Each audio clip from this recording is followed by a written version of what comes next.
Om Shanti. Good morning. 16 फरवरी 2024 की मुरली।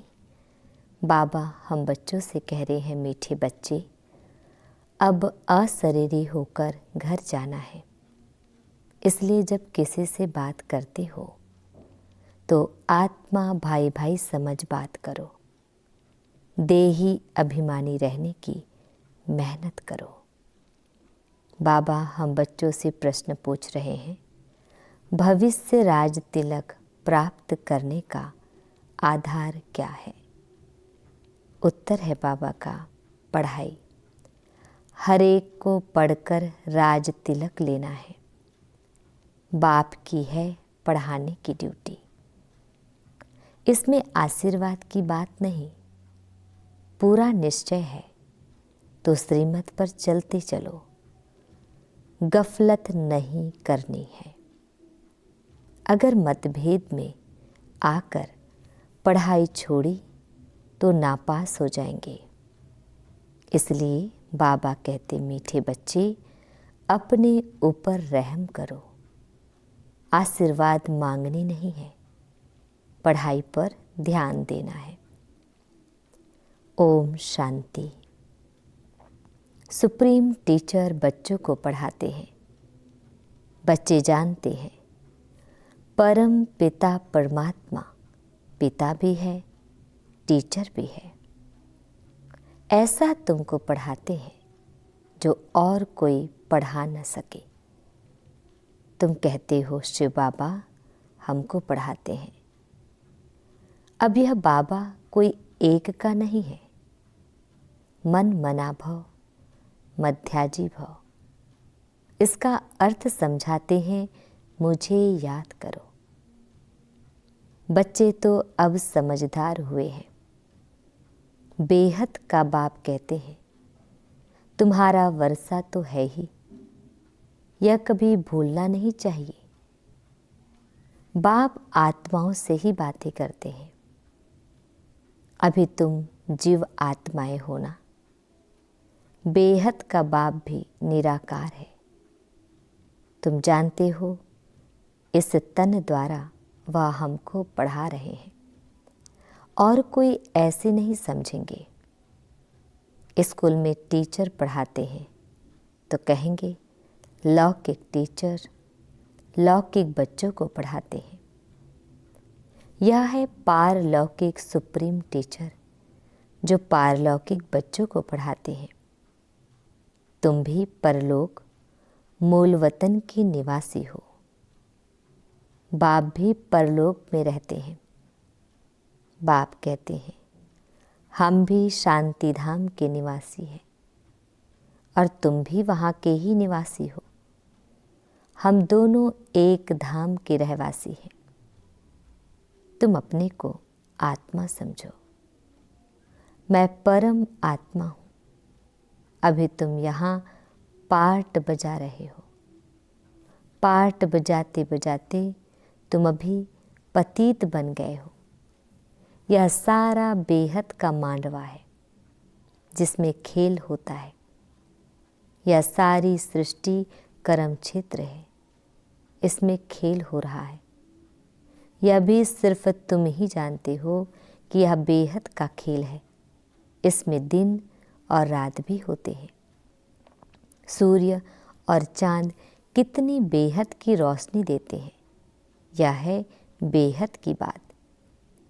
अभी तुमको ज्ञान भी है।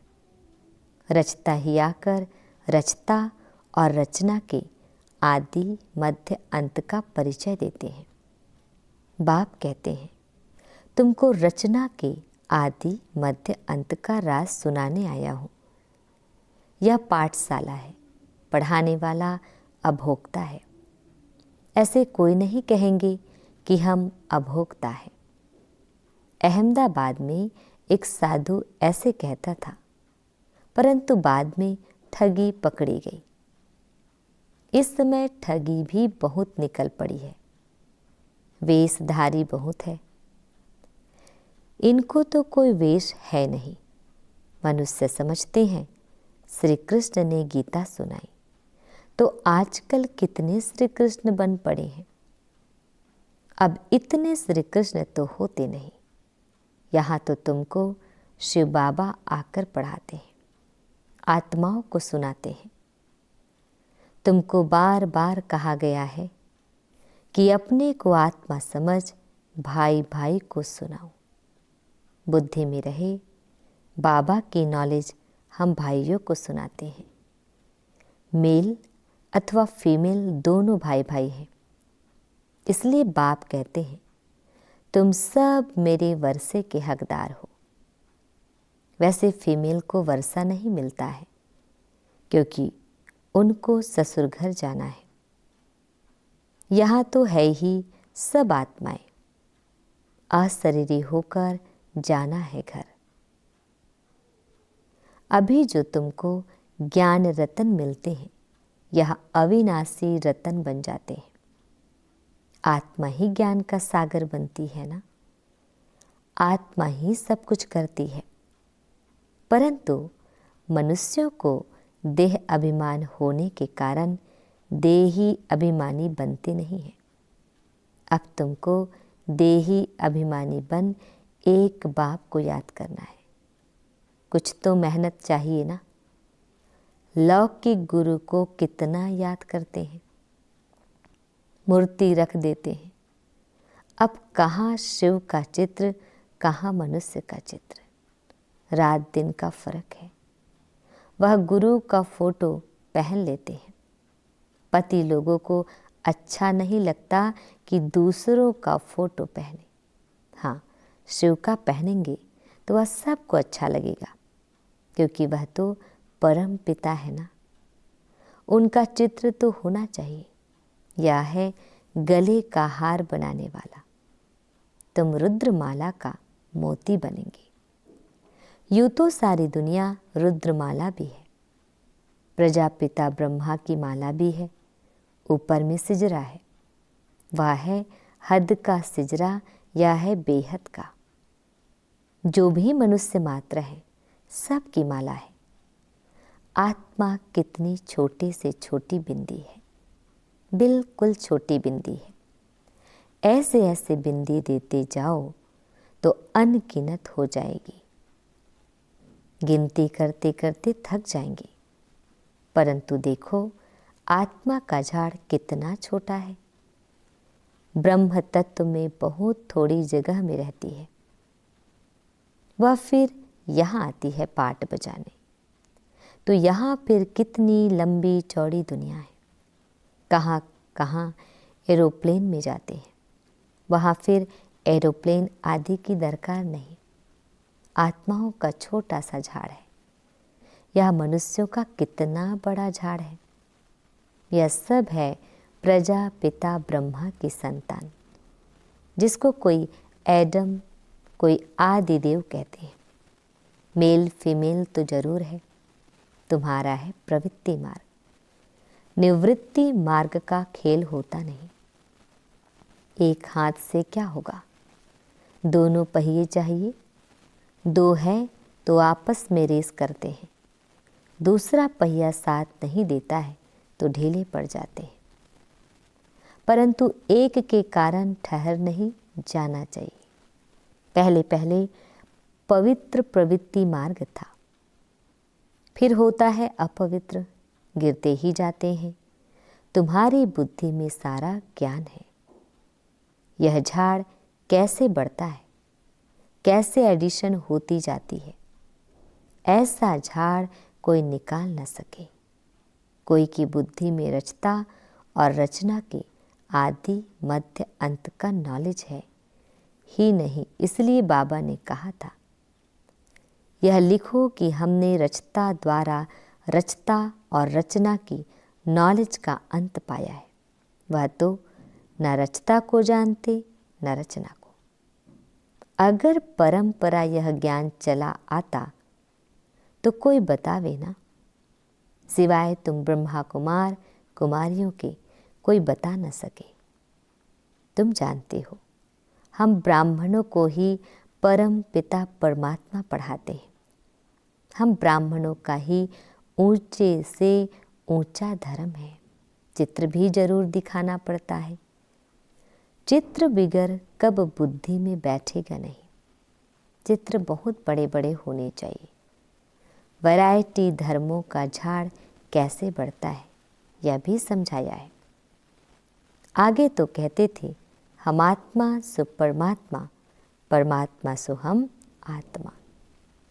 अब बाप ने इसका भी अर्थ बताया है।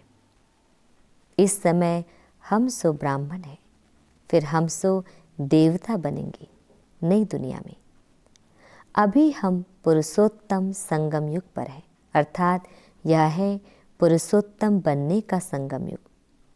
यह सब तुम समझा सकते हो। रचता और रचना का अर्थ हम सो का अर्थ। ओम अर्थात मैं आत्मा फर्स्ट, फिर यह शरीर है। आत्मा अविनाशी और यह शरीर विनाशी है। हम यह शरीर धारण कर पाठ बजाते हैं, इसको कहा जाता है आत्म अभिमानी। हम आत्मा फलाना पार्ट बजाती है, हम आत्मा यह करती है। हम आत्मा परमात्मा के बच्चे हैं। कितना वंडरफुल ज्ञान है। यह ज्ञान बाप में ही है, इसलिए बाप को ही बुलाते हैं। बाप है ज्ञान का सागर। उनकी भेंट में फिर है अज्ञान के सागर। आधा कल्प है ज्ञान, आधा कल्प है अज्ञान। ज्ञान का किसको पता ही नहीं है। ज्ञान कहा जाता है रचता द्वारा रचना को जानना। तो जरूर रचता में ही ज्ञान है ना, इसलिए उनको क्रिएटर कहा जाता है। मनुष्य समझते हैं क्रिएटर ने यह रचना रची है। बाप समझाते हैं यह तो अनादि बना बनाया खेल है। कहते हैं पतित पावन आओ, तो रचता कैसे कहेंगे। रचता तब कहे जब प्रलय हो फिर रचे। बाप तो पतित दुनिया को पावन बनाते हैं। तो यह सारे विश्व का जो झाड़ है, उनके आदि मध्य अंत को तो मीठे मीठे बच्चे ही जानते हैं। जैसे माली हर एक बीज को और झाड़ को जानते हैं ना। बीज को देखने से सारा झाड़ बुद्धि में आ जाता है। तो यह है ह्यूमैनिटी का, मनुष्य सृष्टि का बीज। उन्हें कोई नहीं जानते, गाते भी हैं परम पिता परमात्मा सृष्टि का बीज रूप है। सत्य चित्त आनंद स्वरूप है। सुख शांति पवित्रता का सागर है। तुम जानते हो यह सारा ज्ञान परम पिता परमात्मा इस शरीर द्वारा दे रहे हैं। तो जरूर यहाँ आएंगे ना। पतितों को पावन प्रेरणा से कैसे बनाएं। तो बाप यहाँ आकर सबको पावन बनाकर ले जाते हैं। वह बाप ही तुमको पाठ पढ़ा रहे हैं। यह है पुरुषोत्तम संगम युग। इस पर तुम भाषण कर सकते हो कि कैसे पुरुष तमो प्रधान से श्रेष्ठ सतो प्रधान बनते हैं। तुम्हारे पास टॉपिक तो बहुत है। यह पतित तमो प्रधान दुनिया सतो प्रधान कैसे बनती है, यह भी समझने लायक है। आगे चलकर तुम्हारा यह ज्ञान सुनेंगे, भल छोड़ भी देंगे, फिर आएंगे, क्योंकि गति सदगति की हट्टी एक ही है। तुम कह सकते हो कि सर्व का सदगति दाता एक बाप ही है। उनको श्री श्री कहते हैं। श्रेष्ठ से श्रेष्ठ है परम पिता परमात्मा। वो हमें श्रेष्ठ बनाते हैं। श्रेष्ठ है सतयुग, भ्रष्ट है कलयुग, कहते भी हैं भ्रष्टाचारी है। परंतु अपने को नहीं समझते। पति दुनिया में एक भी श्रेष्ठ नहीं। श्री श्री जब आए तब आकर श्री बनाए। श्री का टाइटल सतयुग आदि में देवताओं का था। यहाँ तो सबको श्री श्री कह देते हैं। वास्तव में श्री अक्षर है ही पवित्रता का। दूसरे धर्म वाले कोई भी अपने को श्री नहीं कहते। श्री पोप कहेंगे क्या? यहाँ तो सबको कहते रहते हैं। कहाँ हंस मोती चुगने वाले, कहाँ बगुले गंध खाने वाले। फर्क तो है ना। यह देवताएं हैं फूल, वह है गार्डन ऑफ अल्लाह। बाप तुमको फूल बना रहा है। बाकी फूलों में वैरायटी है। सबसे अच्छा फूल है किंग फ्लावर। इन लक्ष्मी नारायण को नई दुनिया का किंग क्वीन फ्लावर कहेंगे। तुम बच्चों को आंतरिक खुशी होनी चाहिए। इसमें बाहर का कुछ करना नहीं होता। यह बत्तियां आदि जलाने का भी अर्थ चाहिए। शिव जयंती पर जलानी चाहिए या दीपावली पर। दिवाली पर लक्ष्मी का आह्वान करते हैं, उनसे पैसे मांगते हैं, जबकि भंडारा भरने वाला तो शिव भोला भंडारी है। तुम जानते हो, शिव बाबा द्वारा हमारा अखुट खजाना भर जाता है। यह ज्ञान रतन धन है। वहाँ भी तुम्हारे पास अथाह धन रहता है। नई दुनिया में तुम माला माल हो जाएंगे। सतयुग में ढेरों के ढेर हीरे जवाहर थे, फिर वो ही होंगे। मनुष्य मूंझते हैं, यह सब खत्म होगा, फिर कहाँ से आएगा? खानियाँ खुद गई, पहाड़ियाँ टूट गई, फिर कैसे होगी? बोलो, हिस्ट्री रिपीट होती है ना। जो कुछ था सो फिर रिपीट होगा। तुम बच्चे पुरुषार्थ कर रहे हो स्वर्ग का मालिक बनने का। स्वर्ग की हिस्ट्री ज्योग्राफी फिर रिपीट होगी। गीत में है ना, आपने सारी सृष्टि, सारा समुद्र, सारी पृथ्वी हमको दे दी है, जो कोई हमसे छीन नहीं सकता। उसकी भेंट में अब क्या है? जमीन के लिए, पानी के लिए, भाषा के लिए लड़ते हैं। स्वर्ग के रचता बाबा का जन्म मनाया जाता है। जरूर उसने स्वर्ग की बादशाही दी होगी। अब तुमको बाप पढ़ा रहे हैं। तुमको इस शरीर के नाम रूप से न्यारा हो अपने को आत्मा समझना है, पवित्र बनना है, या तो योग बल से या तो सजाएं खाकर। फिर पद भी कम हो जाता है। स्टूडेंट की बुद्धि में रहता है ना, हम इतना मर्तबा पाते हैं, टीचर ने इतना पढ़ाया है, फिर टीचर को भी सौगात देते हैं। या तो बाप तुमको विश्व का मालिक बनाते हैं, तो तुम फिर भक्ति मार्ग में उनको याद करते रहते हो। बाकी बाप को आप सौगात क्या देंगे? यहाँ तो जो कुछ देखते हो वह तो रहना नहीं है। यह तो पुरानी छीछी दुनिया है। तब तो मुझे बुलाते हैं। बाप तुमको पतित से पावन बनाते हैं। इस खेल को याद करना चाहिए। मेरे में रचना के आदि मध्य अंत की नॉलेज है, जो तुमको सुनाता हूँ। तुम अब सुनते हो फिर भूल जाते हो।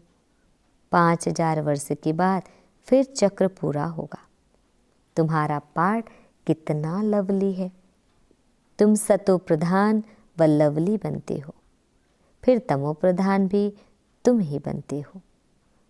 तुम ही बुलाते हो, बाबा आओ। अब मैं आया हूँ। अगर निश्चय है तो श्रीमत पर चलना चाहिए, गफलत नहीं करनी चाहिए। कई बच्चे मतभेद में आकर पढ़ाई छोड़ देते हैं। श्रीमत पर नहीं चलेंगे, पढ़ेंगे नहीं तो नापास भी तुम ही होंगे। बाप तो कहते हैं अपने पर रहम करो। हर एक को पढ़कर अपने को राज तिलक देना है। बाप को तो है पढ़ाने की ड्यूटी, इसमें आशीर्वाद की बात नहीं। फिर तो सभी पर आशीर्वाद करनी पड़े। यह कृपा आदि भक्ति मार्ग में मांगते हैं, यहाँ वह बात नहीं। अच्छा, मीठे प्यारे बाबा हम बच्चों को विश कर रहे हैं। मीठे मीठे शिकिल दे बच्चों प्रति माता पिता बाप दादा का याद प्यार और गुड मॉर्निंग। रूहानी बाप की रूहानी बच्चों को नमस्ते। हम रूहानी बच्चों की रूहानी बाप दादाजी को याद प्यार गुड मॉर्निंग और नमस्ते नमस्ते नमस्ते। शुक्रिया मीठे प्यारे बाबा, आपका लाख लाख शुक्रिया। आज हम बच्चों को धारण करना है। धारणा की पॉइंट है, फर्स्ट पॉइंट, प्रवृत्ति में रहते आपस में रेस करनी है, परंतु अगर किसी कारण से एक पहिया ढीला पड़ जाता है तो उसके पीछे ठहर नहीं जाना है। स्वयं को राज तिलक देने के लायक बनाना है। सेकंड पॉइंट है, शिव जयंती बड़ी धूमधाम से मनानी है, क्योंकि शिव बाबा जो ज्ञान रतन देते हैं उससे ही तुम नई दुनिया में माला माल बनेंगे। तुम्हारे सब भंडारे भरपूर हो जाएंगे। बाबा हम बच्चों को वरदानों से नवाज रहे हैं। बाप से शक्ति लेकर हर परिस्थिति को हल करने वाले साक्षी दृष्टा भव। डिटेल है, आप बच्चे जानते हो कि अति के बाद ही अंत होना है, तो हर प्रकार की हलचल अति में होगी। परिवार में भी खिटखिट होगी, मन में भी अनेक उलझने आएंगी, धन भी नीचे ऊपर होगा, लेकिन जो बाप के साथी है, सच्चे हैं, उनका जवाबदार बाप है। ऐसे समय पर मन बाप की तरफ हो तो निर्णय शक्ति से सब पार कर लेंगे। साक्षी दृष्टा हो जाओ तो बाप की शक्ति से हर परिस्थिति को सहज हल कर लेंगे। स्लोगन, अब सब किनारे छोड़ घर चलने की तैयारी करो। ओम शांति।